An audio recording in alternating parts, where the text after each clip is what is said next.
In this lesson, we're going to be bringing it all together, all of that HTML code that we've been going over, and we're going to talk about how to set up and structure a web template. So a template is going to be an HTML document that you can reuse over and over again in order to create multiple web pages.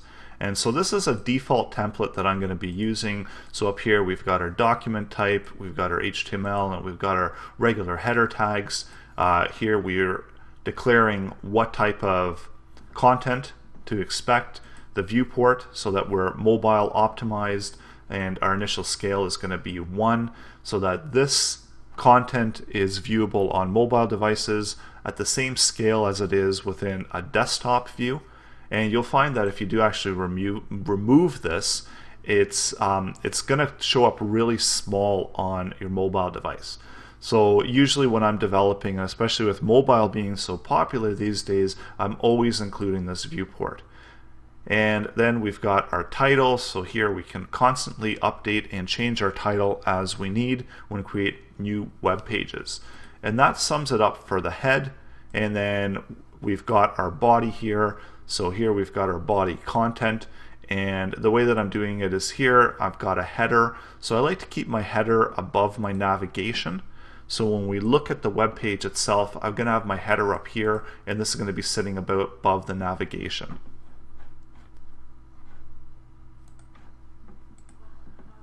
And again, depending on how you're setting up your website, you might want to move the header below, or however you want to, however your design is, you might have to move some of these different elements around. And as I said, this is a template.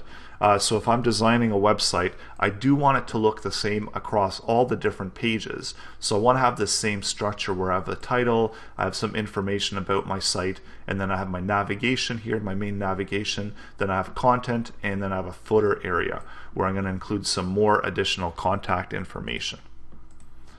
And then below that, see, we've got our H1 tags.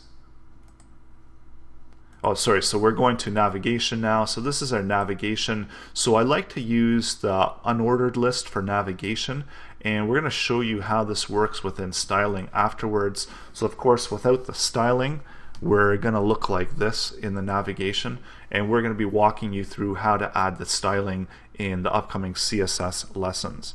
But for now, this is just more used as a placeholder, and you can of course copy over our CSS in order to create this navigation menu within your HTML document. And then below that, so we've created a section here, and within this section, this is where we're going to hold all of our content. And so this is just some text content that I've placed in here as placeholder when I'm doing the design. And I've got an image in there as well. So what I'm going to be doing in the next upcoming lessons in CSS is we're going to be styling all of this out to make it look really nice.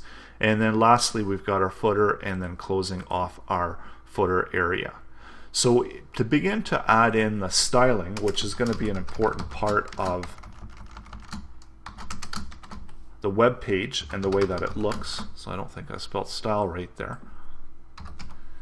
So all we have to do is add in opening and closing style tags, and then afterwards we're going to also show you how to bring in a style sheet from an external source. But for now, within this template, we want to add in specific styling for this web page, and bringing in the style sheets. This is how we do it. So this is where we can enter in our styling information, and I just have a whole bunch of that styling information here for the navigation bar. So I'm going to just paste that in. And we're going to walk through again what all of this means and how to work with that. But essentially what it's doing is it's creating this new styled navigation bar. So all of that styling is for navigation.